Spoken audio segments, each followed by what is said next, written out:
Those Space People, a podcast series of casual cosmic conversations with people working on exciting space projects.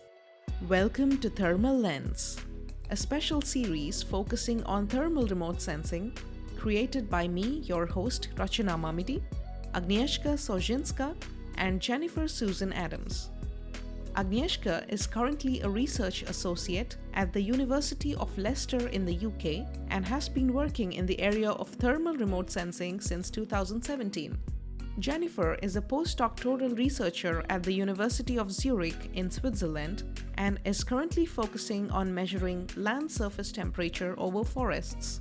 Agnieszka and Jennifer are also chairpersons of the Thermal Remote Sensing Special Interest Group of EARCEL, the European Association of Remote Sensing Laboratories. This group aims to bring together all the relevant stakeholders and provides a communication platform in the form of workshops, special sessions, seminars, and more. Agnieszka and I are hosting today's episode with Michael Abrams.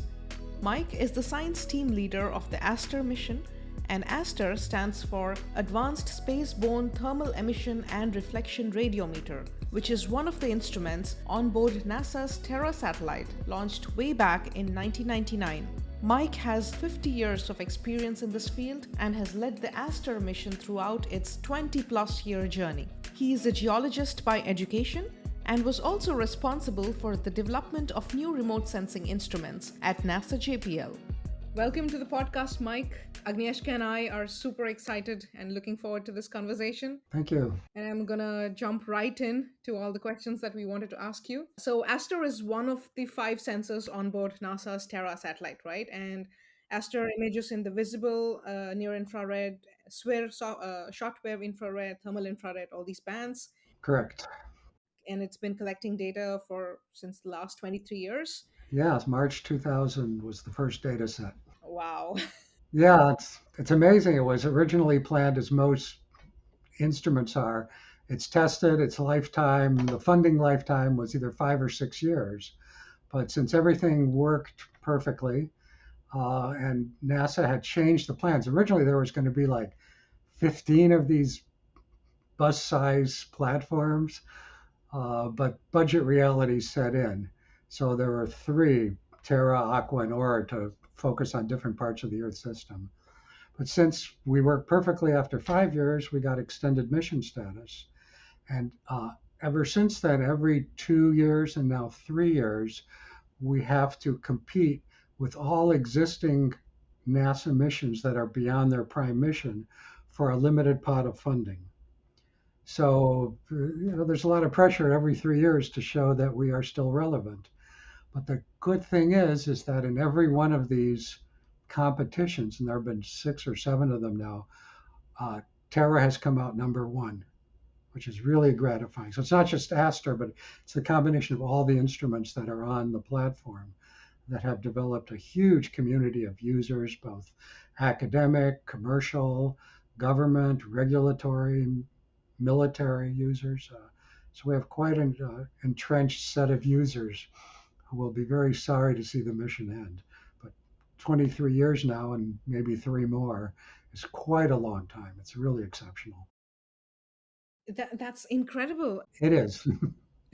So, having to prove that there is still a requirement for this imagery every 3 years, is this all NASA satellites or is it for some class of satellites? Yeah, no, all satellites, but we compete with Earth science satellites, our instruments, of which there are about 18 or 20 that are beyond their prime mission. So a number of them are going through their first 2, 3, 4, 5 years of prime mission, but then all the rest that are still functioning have to compete to see if they're going to continue, and NASA will terminate some of them and do every year. The planetary program goes through exactly the same exercise every, I think they do every 3 years also. So there's a limited amount of money NASA has, and there's always a clamor for bigger, better, newer missions that are ungodly expensive. And maintaining an existing instrument is relatively inexpensive. So that's hopefully they take that into account in their budget, but who knows? It's all secret. That is quite exciting. So, if we look at ASTER as a sensor, Yeah. what makes it special? Well, at the time of launch, it was the highest spatial resolution instrument in in the civilian sector. The commercial sector was just starting to put up higher resolution panchromatic instruments, if you will, or just visible instruments like SPOT. The military rumored our military had higher resolution instruments that did specialized things. But at the time, ours was the highest resolution. We were the only one that provided high resolution digital elevation models with our stereo capability.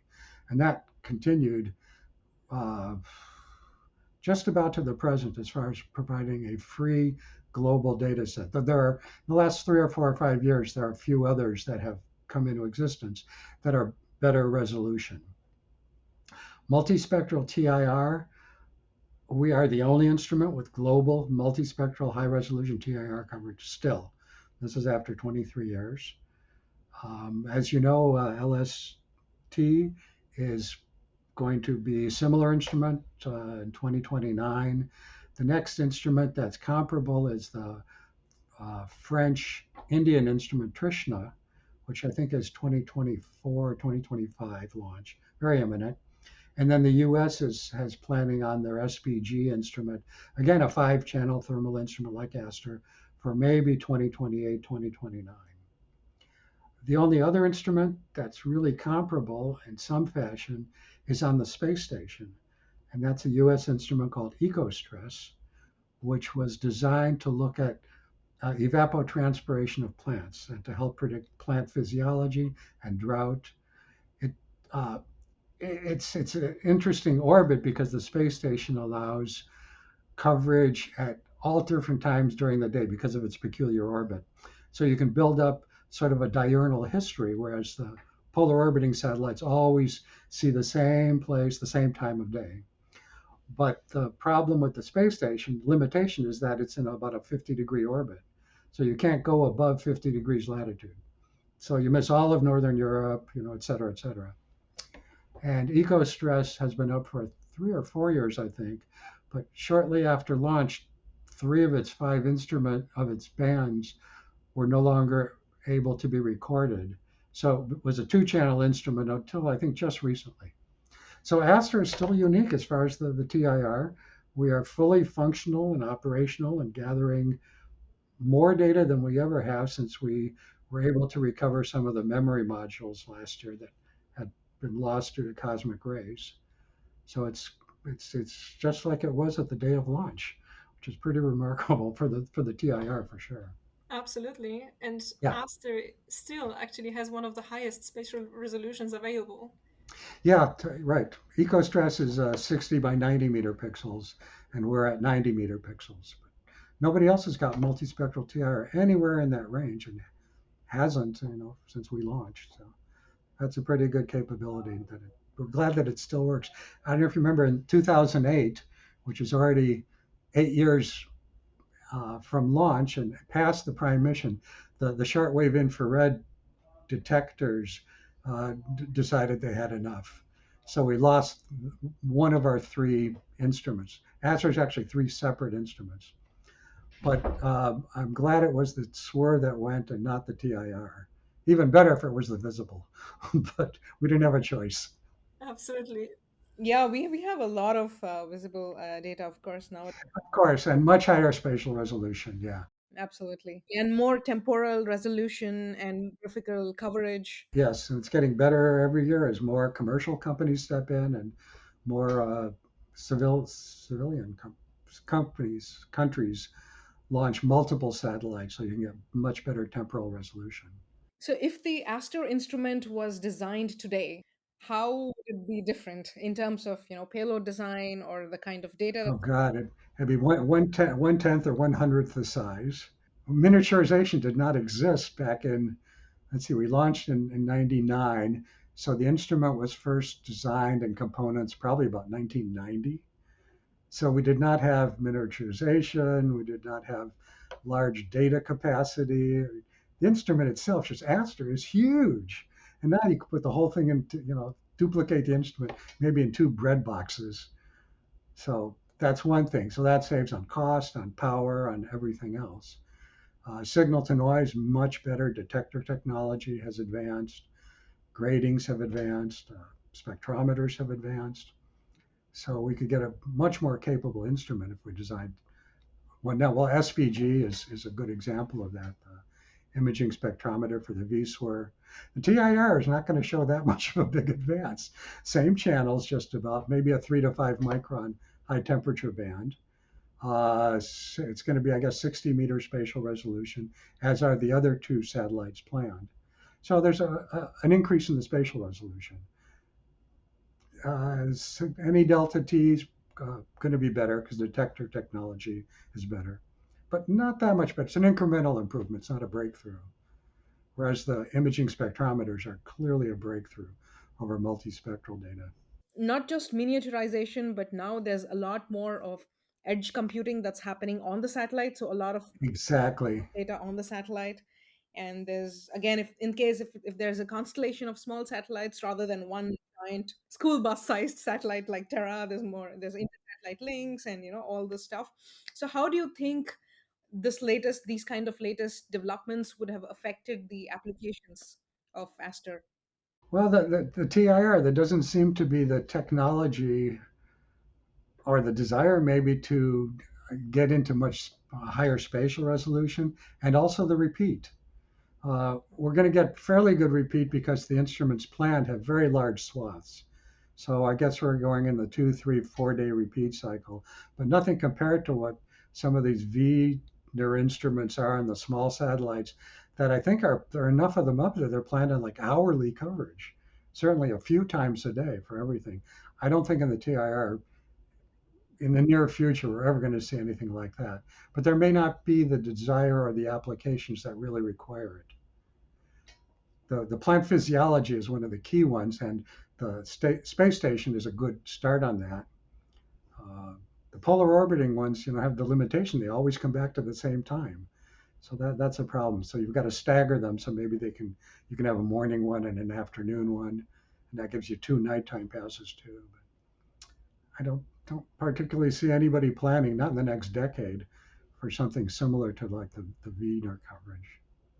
So you mentioned evapotranspiration and plant health as an application.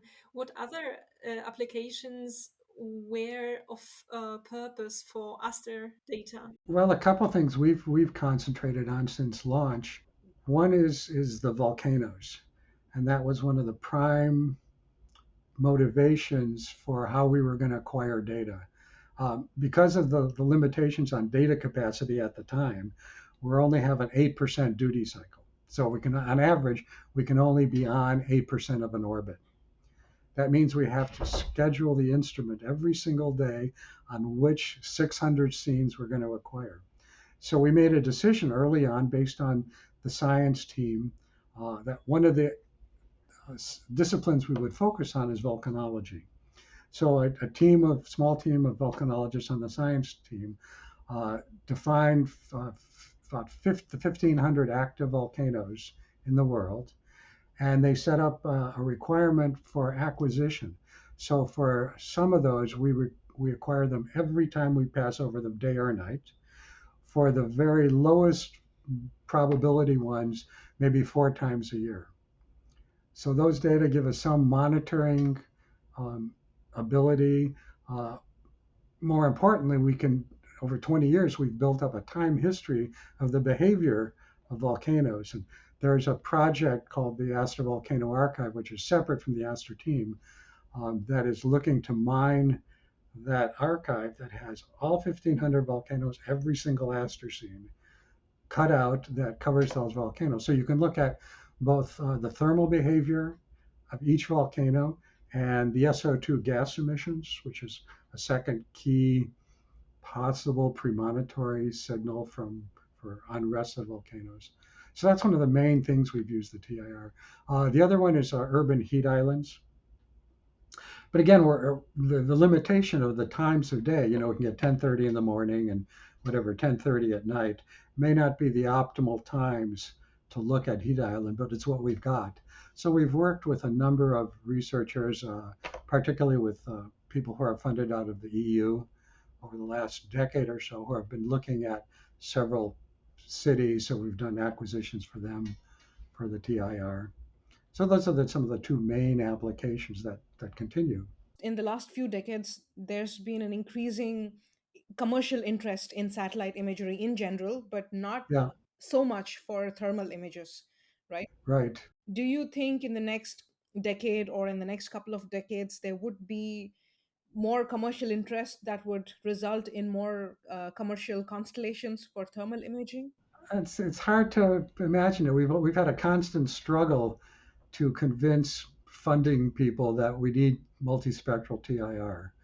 I think there is a company that has a satellites or planning on it that are going to be mainly for like forest fires, high temperature events with small satellites, very frequent repeat. But and then the Italians have finally gotten funded for a thermal instrument. I think it's a CubeSat project that only will be looking at volcanoes. So with frequent coverage, I think it's a 4U instrument. So it's very small, but I think they're going to do several of them. But otherwise, I haven't heard of that much interest other than the three missions that are going up that are basically the same as ASTER. That seems to satisfy people's requirements right now. The military is another story, but they're a different world. Here, I would like to disagree Okay. because just recently, we are having this special interest group on thermal remote sensing. Yes. And just recently, there was a conference in Frascati organized by ESA, and the interest was enormous. While we had guests there who said, "Oh, I remember when thermal brought like 5 people together," while the conference was completely booked, and we had 300 over 300 participants, and everybody said, "Let's cooperate, let's cooperate." What was the major emphasis there on unfulfilled needs for TIR? There is a lot of ask about vegetation health, as you mentioned. Yeah, so that continues, right? That continues. Yes, fire is also one of the applications. That continues. Urban has a lot of applications, and basically agriculture in terms of productivity, health, and things like that. So, having observed that, I was wondering, how do you think ASTA contributed to that change from having 5 people altogether to that massive boom that we see now? Yeah, well, hopefully we were the major contributor to that, since we were the only game in town for satellite data. There's been historically a technological gap between the VSWR and the TIR, particularly let's think of field instruments. I mean, we pioneered and put out contracts with private companies, decades ago to try to build instruments that were thermal spectrometers, and it's difficult technology to make something that somebody could carry. We put out a few contracts, a couple commercial companies now, that as a result of that, but that has lagged behind compared to the vSWR because I think the technology is so much simpler.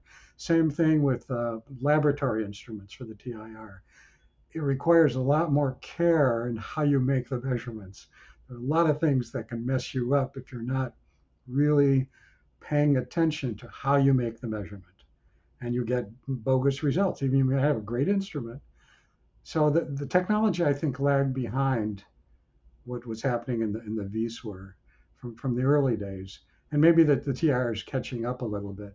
But there aren't nearly as many applications as, for a vSWR imaging spectrometer. I mean, I could tick off 100 applications that are ready to use the data or are using it already. Similarly, with aircraft data, which is sort of the precursor of space data, we built the first thermal instrument, TIMS, which was a 5-channel instrument about 30 years ago, 40 years ago now. Since then, there have been a few, not as many. Commercial companies have built a few instruments, but they're expensive. Not that many people have been clamoring to buy the data. So again, it's lagged behind what's happened in the vSWR area. But I'm glad to see there were 300 people. I know a bunch of people from JPL were at that meeting because we're actively involved in the space missions. So that's good to see. But yeah, So if we come back to the motivation that has led to building ASTER sensor, what was the main motivation, and do you think it's still valid? Uh, that's interesting. The history of ASTER early on was it was a follow on to JERS-1, which was a Japanese instrument with, I forget, visible and a few swear bands that only worked for a few months. But then the organization MIDI decided they wanted to pursue a follow on instrument whose entire motivation was to support the mineral exploration industry in Japan. So they designed an instrument, which had a different name, that was five or six swerve bands, some stereo, a couple of visible channels, and I forget, one or two thermal channels. And that was it. And then NASA was soliciting instruments for the AM1 platform for EO1 for uh, for our platform for Terra. And my predecessor, Ann Kale, was the PI on that, and she proposed separately a one or two channel thermal instrument and then a multispectral TIR spectrometer. That would be a line on the ground. So it was very peculiar. She got a letter from NASA that said, "Congratulations, we love you. Please go work with the Japanese. We're not picking your spectrometer. Go work with the Japanese and see if you can influence them on the TIR instrument they're building." So we went over there in 1988, the first meeting, and started working with the Japanese to uh, change the design of their instrument, which got renamed ASTER and became what it was. But originally it was a mineral exploration instrument, so that's why we have the six SWIR channels, which is super, a few VSWIR channels, the stereo, but we were able to add TIR channels and increase the spatial resolution somewhat. Not where we wanted it. We wanted 60 meters, but the Japanese engineers at the time said we probably can't do that. So it had a very strange start, and it was designed for geology, for mineral exploration, and that's still one of the greatest success stories of ASTER data is from the mineral exploration industry. Though reports coming out from commercial companies are few and far between, but I have a lot of contacts and have worked with that uh, discipline. And so I know that there have been many, many, many significant resource discoveries based on ASTER data. Many. And it's still used. That's one of its prime uses, the VSWOR data, although it's stopped in 2008, the land basically doesn't change where you're doing exploration. So rocks are rocks. So the data are still just exceptionally useful. Speaking of the Aster data, what kind of users usually query this data the most? Is it governmental users? Yeah, we're allowed to amass very limited statistics because of privacy laws. But so we can look at the dot, so .edu, .com, whatever. The major user, I'm trying to think, it's probably edu or .gov, U.S. government, which could be anybody. Uh, Commercial users are pretty high. We have users worldwide. It's not limited to the U.S. And for the last 15 years, the data have been free.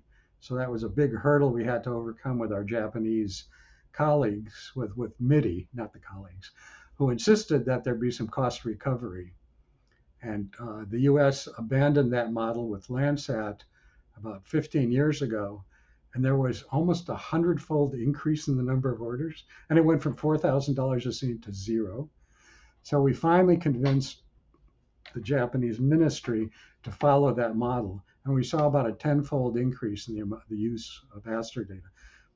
It's funny, I was involved in some early studies with aircraft data where we discovered if you charge $1 for our scenes, doesn't matter, $1, people won't use it because the hurdle in the ordering system, the bureaucracy, how do I pay for it? It didn't matter how much it cost. So that was a valuable lesson. So making it free is the way to do it. And everybody does that. Even now, I think, even with a lot of these modern payment methods, there's a lot of these procedural hurdles internally for a lot of companies. Yeah. Well, it's like at a university you have to, I guess, get permission. You have to get purchase requisitions. You have to go through your contracting department. It's just you give up your hands and you look for free data.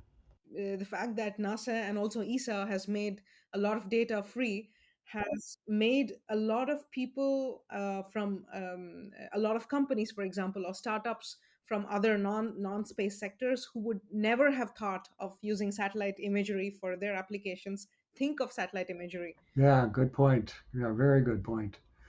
Yeah, the niche market, if you will, the very high spatial resolution, the extremely high repeat cycle, is still in the hands of commercial companies, and that's a niche that certainly governments don't want to fulfill. They have There's no good need to do that. They're still basically science-driven organizations and requirements. Certainly NASA is, which is why we don't touch anything quasi-operational, and we gave up or divorced ourselves from any high spatial resolution imaging, leaving that to the private sector, feeling there wasn't that much of a science need for it, and the private sector could fulfill that. Probably, I don't know. I guess Eason probably did the same. I think it's really good for the space economy this way, right? Because the free data given out by the space agencies is like giving out free samples. Exactly. Yeah. People get 10 or 20 meter data, and they think, boy, what could I do with 2 meter data? Yeah. And yes, so there's definitely a market, and judging by the number of commercial startups, I mean, many of them will succeed, many won't, but there's so much more data available. It's just remarkable. I'm very encouraged. I've been doing some work just in the VSWR data. The last 2 or 3 years, there have been 1, 2, 3, or 5 hyperspectral instruments in space now where there were none. So I was able to get data from all of them for a single site to look at some mineral uh, identification. But already, that's a major breakthrough to have that kind of data, the hyperspectral VSWR data, available. Um, the only downside is it's not global. They're all sampling missions, and SPG is the only global mission on the horizon, but that's 6 or 7 years away.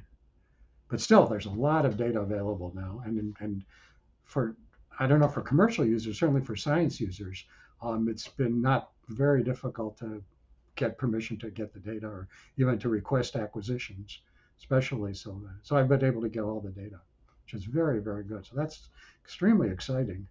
Huge application, huge market. So you mentioned that ASTER data archive can still be used because rocks don't change, obviously. Do you also have a kind of a favorite data set or any discovery that was made throughout the archive of the 20 plus years?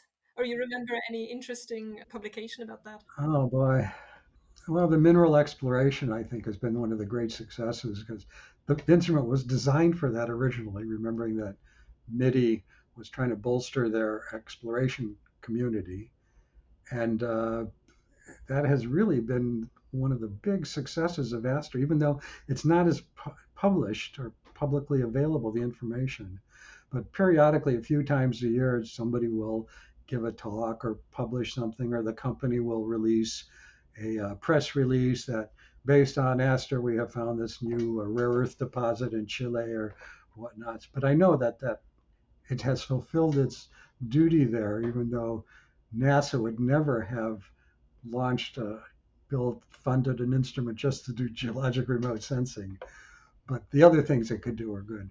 The DEM, even though there are much better ones available now, for 15, 18 years, it was the only game in town for relatively high spatial resolution DEMs. And it's funny, we packaged the DEM in 1 degree by 1 degree tiles. So there are about 23,000 that cover the land surface. So you figure, okay, well, 23,000. We have distributed something like 150 million tiles. That just blows me away. And people are still downloading it at, a few million a year. Even though they're better data, I think one of the reasons is our data are pretty easy to get to, and people who started using it know how to get to it. I've worked on trying to get some of the other companies' data sets, And a few of them I just gave up. I couldn't navigate the system. So that's always surprised me is how much data we distribute of the DEMs, even though there are better data sets available, but harder to get to, maybe not global. It's also continuity. I mean, if you have an archive of 20 years, Yeah. then you also know how to use that. You can compare the current data sets to the previous ones. One thing we do is for every one of the 600 or so scenes we acquire every day, we also acquire a stereo image. So you can look at the time history of the topography. That's been super, super important to the glaciology community. It is one of the primary data sets that's been used to look at the change in the volume of glaciers. And we've targeted 100,000 glaciers since the mission began. And many books have been published, articles, continuing studies using the data, which is unique to look at the time history of the third dimension, the thickness of the how you count. You can always get the area from any visible instrument, but getting the third dimension where you can calculate the volume, uh, our data are unique, and um, all the studies have shown the bad news that almost all the glaciers are losing. We know that, but we can. It's quantitative. You can look at the 20-year rate because we have data from day one. So that's been a real success of the DEMs. What do you think is the main legacy of ASTER, and how does that influence the current missions being built, be it commercial or from agencies? Certainly, the TIR. I mean, if you look at the three instruments that are going to be launched and the one that's there, EcoStress, they are basically clones of ASTER. Granted that if you look at the 8 to 12 micron region, you don't have a lot of flexibility in where you can put your bands. And the width of the bands is dictated by the technology, the sensor uh, sensitivity, yeah, the detector sensitivity, and some of the optics. So in space, you probably couldn't do a 20 channel TIR instrument, not currently. So, we kind of, there are only so many permutations where you can put bands. So we did it. And, you really can't change it. You can noodle the bands a little bit. But basically, the placement of the bands is pretty much the five we did, which were based on studies based on the aircraft instruments we built and deciding, what bands would be good, and then looking at absorption features for various things and where do you want to put the bands. So Aster's legacy on that, whether people um, believe it or not, all the instruments are basically, Aster 2, 3, 4, 5. That's how I look at them. Spatial resolution, not that much better. So that's really good. Signal to noise is gonna be better. EcoStress already has demonstrated that, and the instruments coming up will have many times better signal to noise, which is quite important. But we did what the technology allowed us to do at the time. Still useful. Yeah, Mike, you mentioned that before building the Aster instrument, you've experimented with running the payload or flying the payload on a plane, and then Yeah, different instruments, but we were looking at um, what channels do you want in the TIR? How do you differentiate them? So we had the thermal infrared multispectral scanner TIMS was probably the first multispectral TIR aircraft instrument that was operational, and then a second aircraft instrument was called the Modus ASTER simulator, something like that, Master, which I think had 10 or 12 channels in the TIR, maybe even more. And that included 2 or 3 channels in the 3 to 5 micron region, which hardly ever worked. It was I don't know, difficult technology to master or something, but it did work occasionally. But again, those provided us the information we needed on how many bands we could usably put, where to place them, and then factoring in the existing technology capability to design Aster's TIR. So going from aircraft instruments, that's always been the route to get going to space instruments is you first, make laboratory studies, and then maybe you could build some field instruments to go out, and then you could try to build some aircraft instruments where you could look at different environments, get aerial coverage, and based on that, you could make some intelligent decisions on how to build what parameters to use for a space-based instrument. How has this decision making process around these instruments changed or evolved, let's say? I don't. I think it's the same route. I don't think it's changed very much. Maybe instruments have gotten better, but it's the same decision tree you have to follow. You can't just say, "Oh, I want to build a hyperspectral instrument in the TIR, and I'm going to go to the engineers and say, here, build me this instrument," without knowing anything about what the parameters were. Um, it's an interesting dynamic. I've between the science people and the engineers, because the science people always want more and more capability, and the engineers want to build something that will work. So I've been in that position a few times. So there are always compromises involved where nobody is completely satisfied, but everybody is happy with the final result, that it's something that will work and that will provide useful data. But science people always want more and better. Like we wanted better spatial resolution in the TIR for ASTER, but the let's see, who was it? Fujitsu was the company that built it, and they pushed back and they said, we're not in so many words because they wouldn't do that, but basically the message was they didn't think they could build a reliable instrument with better spatial resolution at the time. Now, not so much, but at the time that was clearly it. And we wanted other things on the instrument, but again, the technology just really wasn't there. Perhaps the most God, difficult thing we had to face was the data recording capability and the transmission capability to the ground. So I don't know, picture these, computer chips, which is what we have that record the data on the satellite. And every 2 orbits, we have to dump the chips because they fill up. And that's why we have only an 8% duty cycle rather than global coverage. We don't have the recording capability. We have to share those chips with all the other instruments on Terra. So that was, we'd much rather have an instrument that was always on and always had global coverage, but not to be. ASTER is not the only instrument on Terra. There are many other instruments, and for instance, MODIS is a very important instrument, also imaging in thermal infrared. So, how important was it to collocate those two sensors together? Well, it was all 5 sensors, and as the name implied, this was going to be the uh, sort of the land surface platform. And so aqua is, as the name implies, is water, and aura is more atmosphere. So the 5 instruments that were selected were to look at things having to do with the land. So they're the two sort of imaging instruments, which was ASTER, high spatial resolution, MODIS, which was low spatial resolution but very large swath width and 2-day repeat cycle. And then we have some atmospheric instruments. So MOPIT is a sounding instrument to look at CO2 and methane in the troposphere. Um, MISR is a unique instrument. Nothing ever has come along like it. It's multi angle, so it has 9 cameras looking at different angles. And its goal is to characterize the aerosols, the dust particles, the water vapor particles, the aerosols. And you need that multi angle measurements to be able to do that. And it's been phenomenal.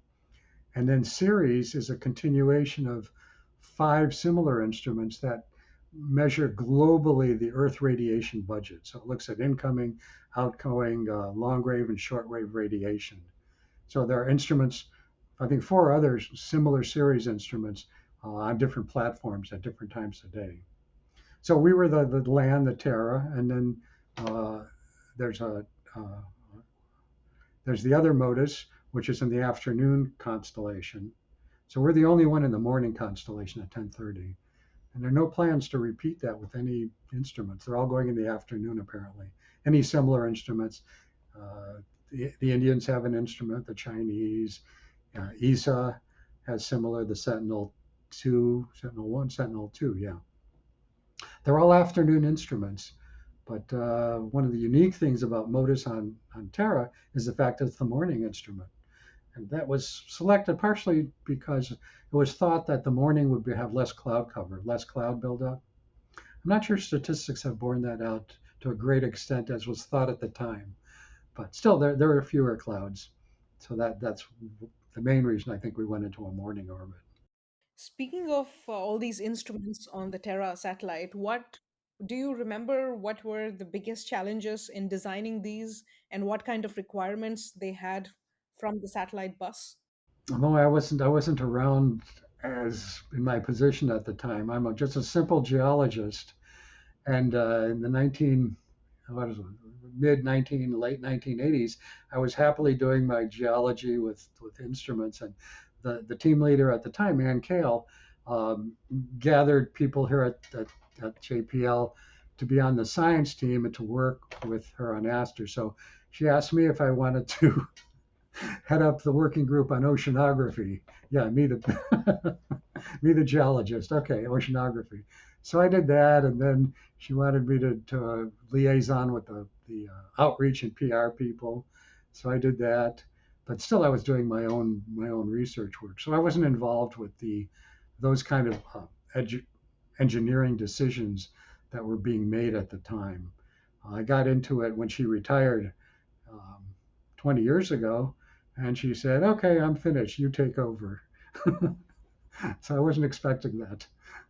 So I pretty much stopped being a research scientist, geologist, and became the ASTER science team leader and manager.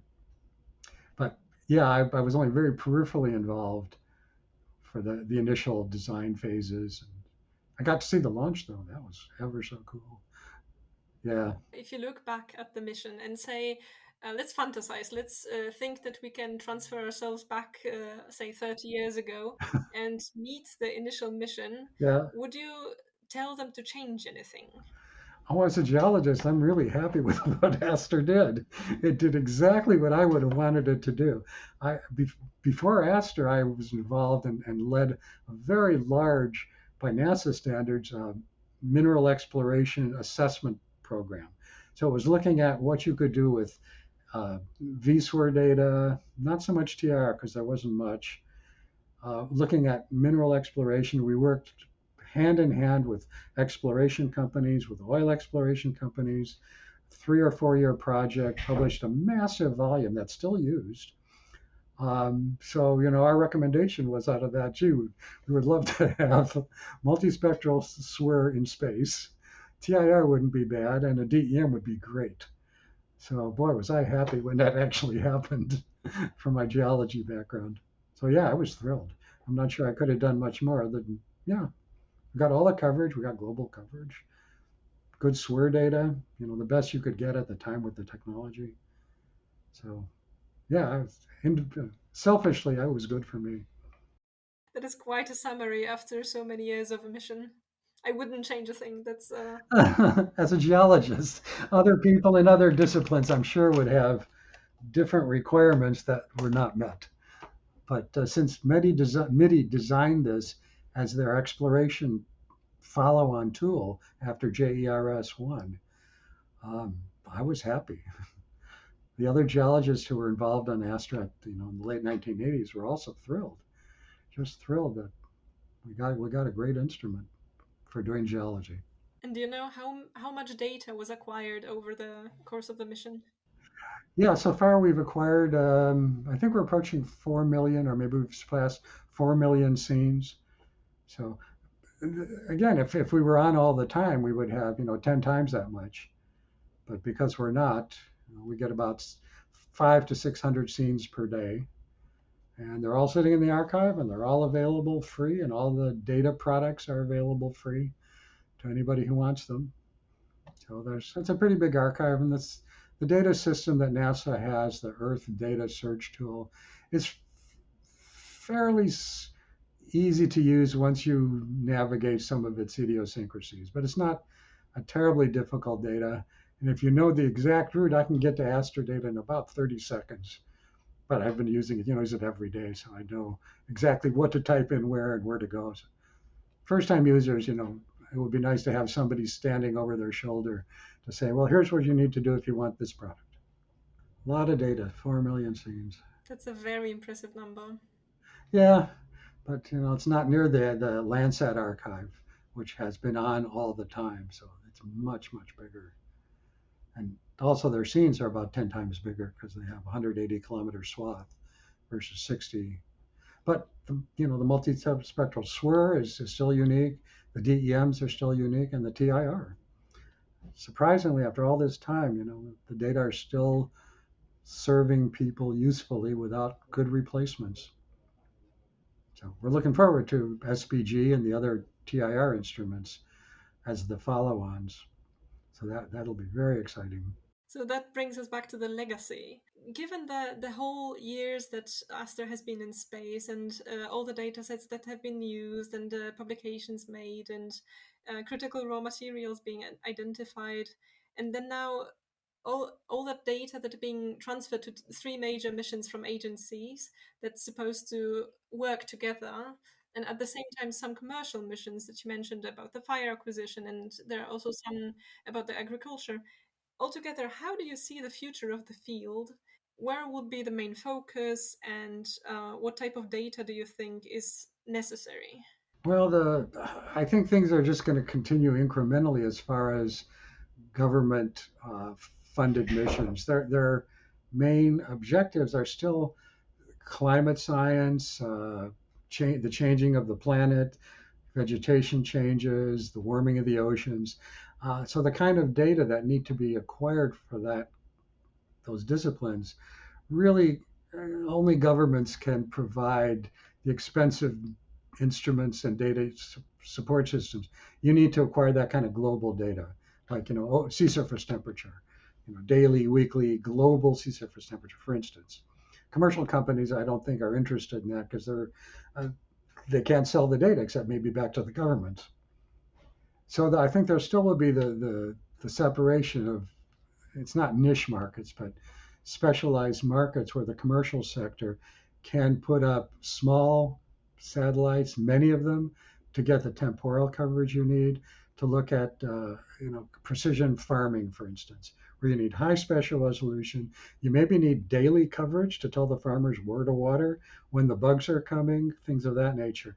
And governments are not interested in entering that market, particularly with ESA, that really wants to support the private sector, the commercial sector, much more than NASA does. I mean, there's active support of the project of the private sector. So I still think there'll always be that division of who does what, and the governments are more concerned with what's good for the planet and good for everybody's welfare, and private companies will look at all the other applications that they can fill more inexpensively and more nimbly, to be honest. Our missions take a long time from conception to launch. Really, it's just impressive. Well, SPG is a good example. We first had a project called History, which is basically the same mission, and it went on without getting a start for 10 years. Even though it was called out in one of the NASA's advisory documents called the Decadal Survey, a private organization, the National Academy of Sciences, every 10 years puts out a study and then recommendation to different government agencies what they think are the important areas to focus on. So SPG-like instrument was called out, but because of funding limitations, I mean, the Decadal Survey always says, do this, this, this, and this, and NASA says, well, we only have money to do this and this. So there's study money, so 10 years, and History didn't make it. And then the next Decadal Survey came out, and by God, it was even more strongly recommended. So SPG was formed. Basically, it was the same as History, and did get funding finally. It got into the queue to be funded and built, and it's now in phase A. But so 2028, 28 launch, 29 launch maybe.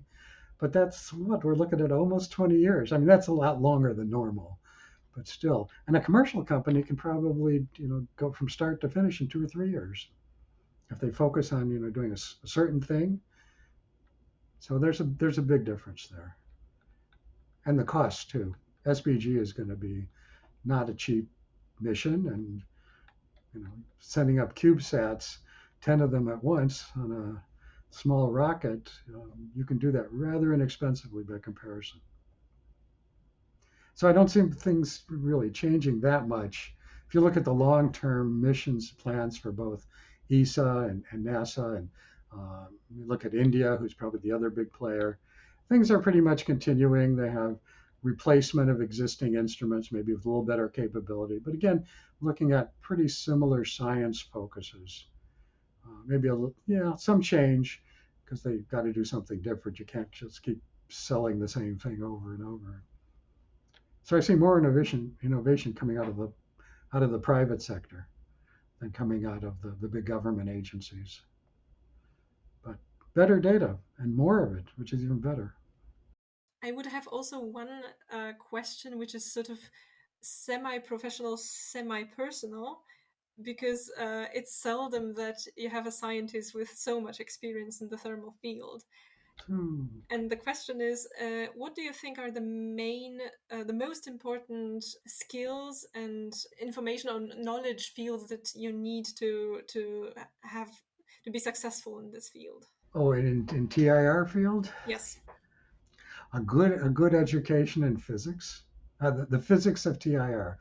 Maybe that's only one course you would need, but one thing I have been struck with in the last 5 years, maybe, and this is going to meetings and looking at the boom of artificial intelligence, neural networks, and so forth in the data processing end, is the people who stand up and give the talks having a clue about what it is they're measuring, the physics. Nothing. They've never looked at a rock. They've never looked at a plant. All they've done is mine data, and they think that it's garbage in, garbage out, but they believe the garbage out.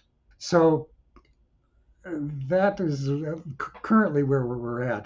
There'll be a transition where the technology and the data processing becomes better grounded in the realities of what's going on. But that whole idea that data processing is divorced from an understanding of what it is you're measuring, why you're measuring it, how you measure it, go out and look at it.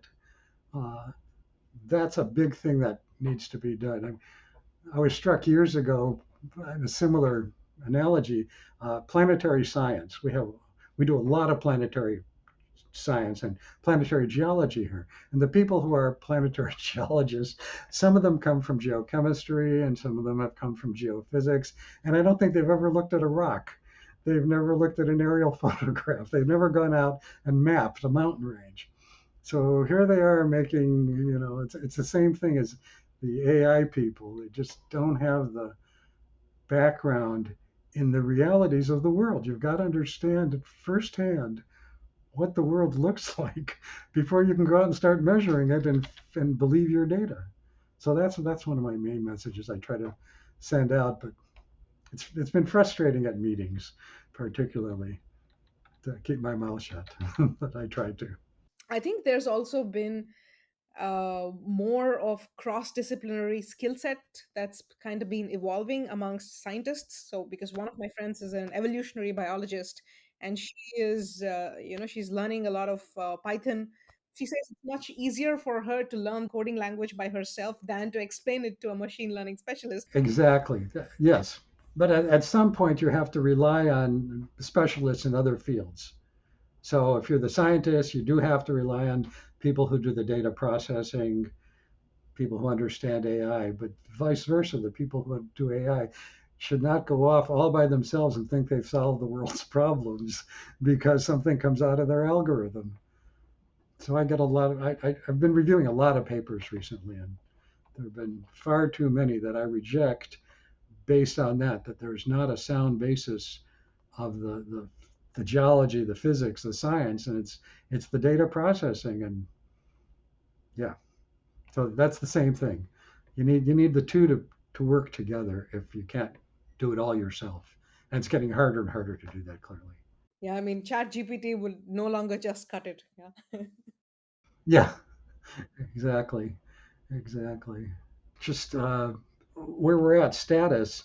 So we're just in the end point of one of these 3-year proposal phases.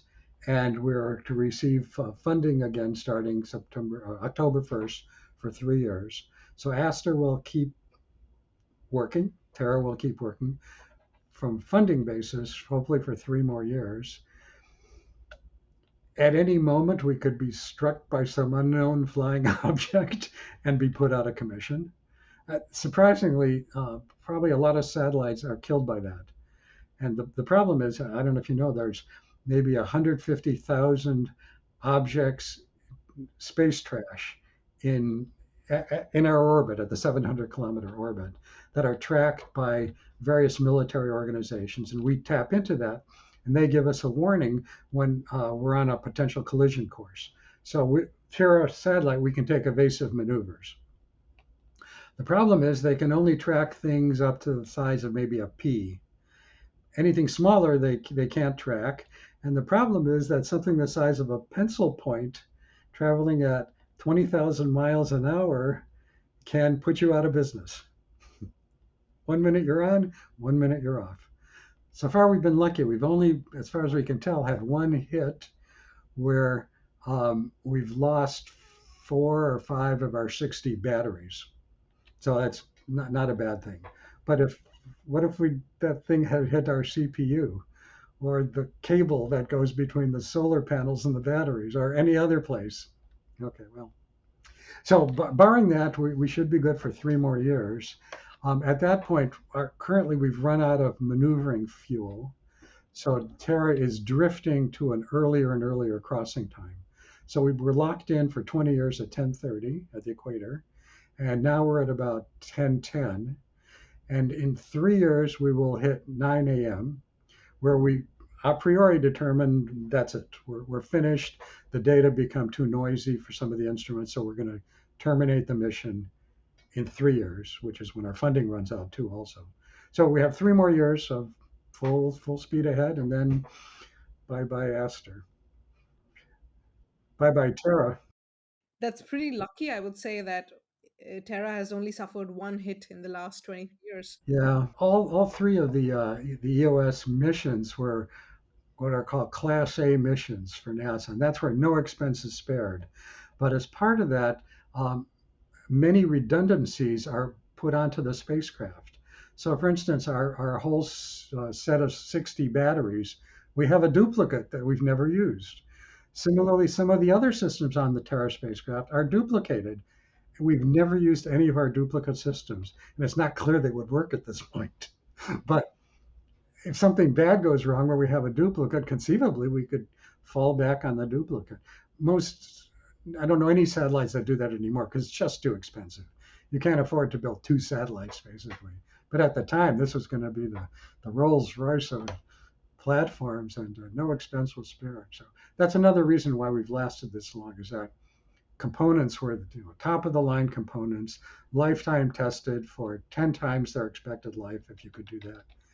So we've been lucky that we haven't been hit. And unfortunately, with increasing commercial activity, there's only going to be quality of the satellites will not be obviously as much, and it would only contribute to space junk more and more. Yeah, well, if they would just stay in lower orbit, that's fine. But it's true in every altitude, every desired orbit. There are all the old pieces of junk up there that when a satellite dies, NASA has required after ASTER was launched, satellites were required to have enough fuel to deorbit. So you don't run the risk of just exploding in orbit. But at the time when we launched, there was no such requirement. So our orbit will slowly will shut down and become I don't know what, a ghost in space. And because we have not enough fuel left to deorbit, our orbit will slowly decay because of friction. And the projection was we will burn up somewhere between 50 and 80 years from now, because the decay is very, very slow. But it's also quite a huge satellite. Well, that too, but probably when it does go in, nothing will reach the ground. There have been other things like Skylab and some other equally large things that have come through the atmosphere, and very little, if any of it, ever reaches the ground. I don't think anybody's ever been hit by a piece of a satellite. And looking at the apocryphal stories, only one person has ever been actually hit by a meteorite, and she was hit on her hip by a small meteorite. So that really the danger is not to people on the ground; it's the space junk that's the danger to other satellites. Absolutely. Yeah. Yeah. That's the big problem. That's true. So we'll still be there hopefully 3 more years, more ASTER data. So we have the huge archive, 3 more years to come. Yeah. So let's use the possibilities that ASTER delivers. Yeah. Well, once the mission is over, the data will still be available for potentially forever. NASA does have plans for a data archive, and they're supposed to, by congressional law, archive data. There's an Earth's data repository, but plans are being made for how we are going to archive our data, where it will be archived, how it will be accessed. Probably the same Earth data search will provide access to all the archive of data and all the products. So the data will be available long after the satellite is gone. That's quite a legacy to leave behind. Yeah, we're very proud of it. Wonderful. It's been super interesting, and Mike, it's always so thrilling for me personally to talk to someone who spent 50 years in the space industry. It's so incredible. Hope we could meet sometime at a space conference or some event in person. Yeah, I might try to get to the next, I don't know, the IGARS meeting, which is in Athens next July. So I'll be over there. When is the next URSL meeting? URSL has just passed. URSL was in July in Bucharest, and the next one is back in July in Manchester. Okay, so maybe next July. And when is the TIR special group planning on? You don't know yet, right? We actually do. Oh. So the first special session of the special interest group on thermal remote sensing will be in Valencia within the spectroscopy group. Oh, okay. So we have a special session accepted. We are cooperating with the organizers of that workshop. Yeah. And at the same time, we're also working on planning some further activities, possibly cooperating with other agencies to create another Frascati, or maybe in some different parts of the world with agencies in cooperation to bring the scientists, the industry, and the businesses together to discuss. Oh, great. Good idea. Well, keep me informed by email of what's happening. We absolutely will. And this podcast will be also shared on our website, where we also add a discussion. So if anybody listening to that podcast has any question, any further comment, or some thoughts to share, please do comment.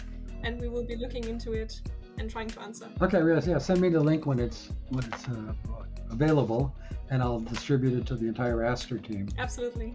Good. Thank you so much for taking time. Oh, you're welcome. It's been a real pleasure. It was a pleasure for us too. Thank you, Mike. I've learned so much about thermal imaging today, and it's been super fun having you. You're welcome. Thank you for having me.